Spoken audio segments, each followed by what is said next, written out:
de este año 2017 ya se reportaron 6 casos de feminicidios en nuestro país, lo cual indica que las cifras van en aumento de acuerdo a lo que manifiestan algunas organizaciones sociales y civiles.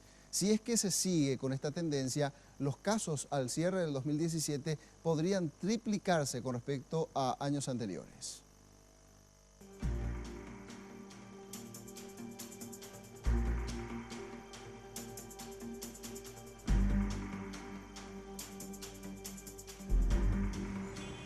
El primer caso sin resolver es el de Isidora Ríos de Valenzuela, de 52 años.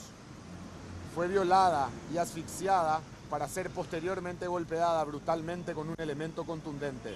El cadáver fue encontrado el 2 de enero. El segundo hecho es el de Severiana Costa de Paredes, 65 años. La tercera víctima es Miriam Adela Fernández Ocampos, de 39 años, quien murió de un disparo al pecho. La víctima fue identificada el 8 de enero. El cuarto deceso es el de Mercedes Vera, de 39 años, asesinada a golpes por su pareja, un músico y policía. Esto aconteció el 10 de enero. La quinta difunda es Valeriana Gómez de Ortiz, 27 años, que perdió la vida a causa de un disparo ejecutado por su pareja. Esto ocurrió frente a su hijo de 11 años el 22 de enero. El sexto feminicidio identificado como tal es el de Lorenza Sánchez de Díaz, 40 años. Ella murió asesinada a golpes de mazo por su pareja.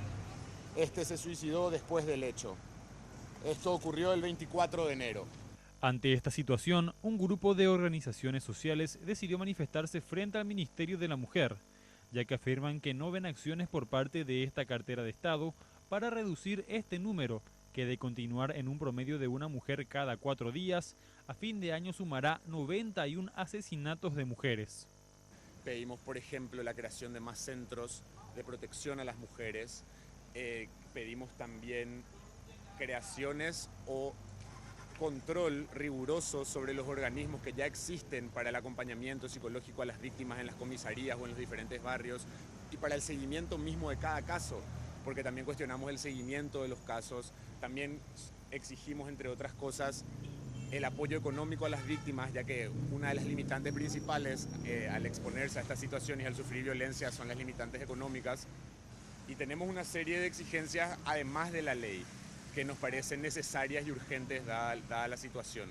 El colectivo social afirmó que continuará con las manifestaciones al menos hasta marzo y que las intervenciones se realizarán en diferentes puntos del país y con varias representaciones artísticas.